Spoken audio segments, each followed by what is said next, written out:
Live from the WTXL studios, this is ABC 27's News at 5.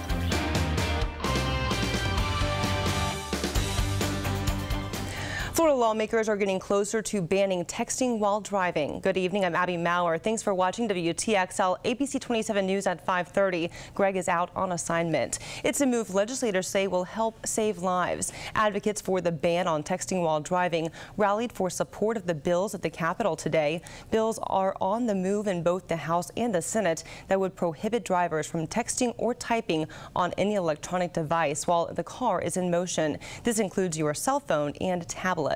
State leaders say texting while driving has taken the lives of too many young people. The statistics, they say, are just alarming.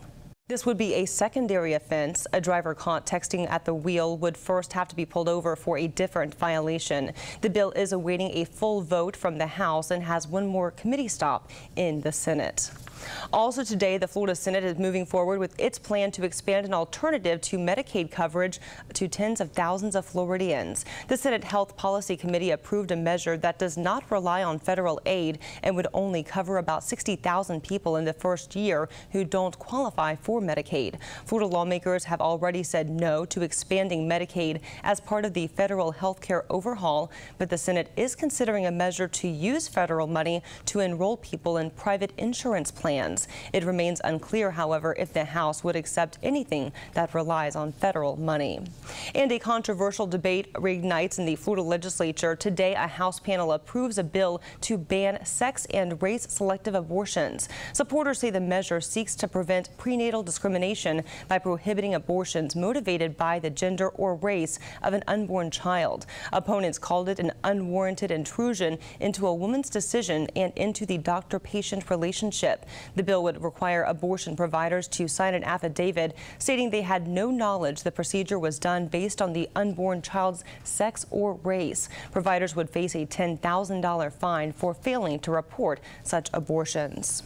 In Georgia, lawmakers wrapped up their legislative session last week. Both House and Senate passed up proposals to block state employee insurance from covering abortions. The bill would have forbid any state employee insurance plan from covering abortion services, with the exception of those necessary to protect a pregnant woman's life or health. The Assembly will reconvene next January for an election year session. And the Alabama State Senate has passed a bill that requires tougher standards for clinics that perform abortions. Supporters say it's all about safety, but critics say lawmakers are trying to put a stop to abortions. Samuel King has the story. Now, Samuel King reporting. Up in Washington, D.C., the Federal Senate Judiciary Committee chairman is responding to Florida Republican Marco Rubio's request to slow down on the immigration process, telling Rubio that speed is of the essence. Vermont Senator Patrick Leahy said in a letter released Tuesday that Rubio is suggesting the Senate should deliberate and have a thorough process on the immigration bill. Leahy, though, says lawmakers must act swiftly and decisively, but also thoroughly. He also says he will consider scheduling a hearing on comprehensive immigration legislation that Rubio and other senators plan to release next week. Rubio's spokesman says that's a good sign.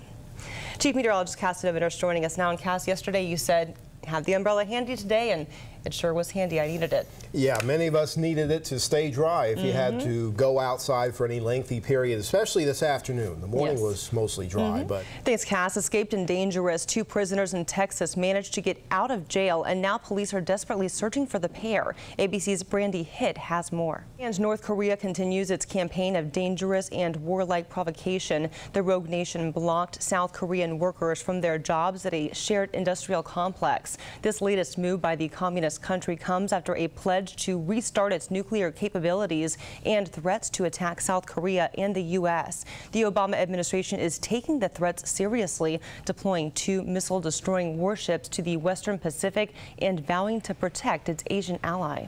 The Seoul government says its military is ready to respond, and the U.S. says so far North Korea's young leader Kim Jong-un has not backed up his threats with actions. But there's growing worry that a miscalculation on his part could lead to a regional war.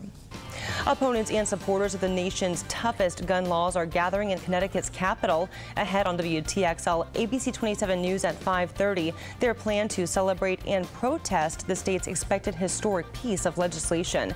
Plus, is it the golf cart of the future? A famous golfer says his hovercraft golf cart can zoom over water or sand. And if you have a news tip for us, call us at 850-894-6397 or send us an email to abc27news@wtxl.tv.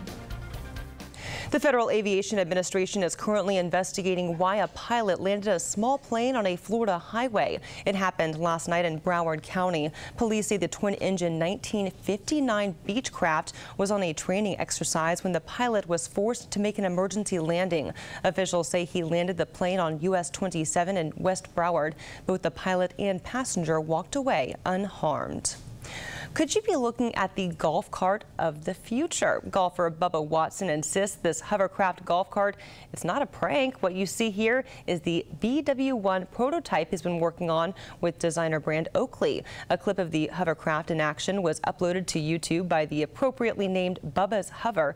Besides being able to zoom over water or sand, the defending Masters champion says it's just plain fun.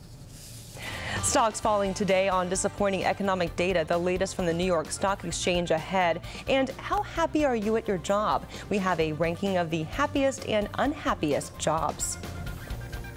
Well, a dreary day like this afternoon could put a damper on your mood, and it looks like our thunderstorm chances may be up as we go into tomorrow, but the overall severe weather threat looking rather isolated. We'll iron it all out and break it down for you in your Storm Team forecast.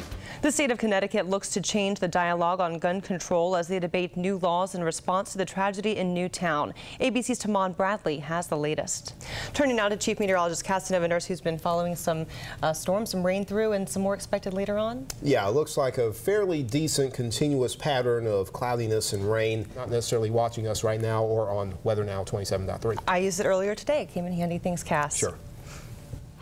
In your economic news this evening, a big decision from the judge in the BP oil spill trial, and Disney shuts down one of its newly purchased divisions. With those stories and more, here's Bloomberg's Deborah Costrin.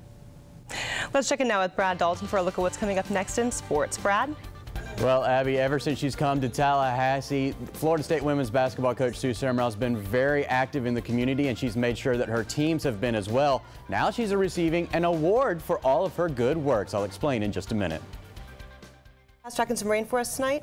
Yeah, we're going to see some spotty heavy rain, probably some continuous light to moderate rain for the next few hours, and then maybe a break overnight, at least for some of us. Okay, thanks for watching WTXL ABC 27 News at 5:30. For myself and Casanova Nurse, thanks for watching. News at 6 starts right now.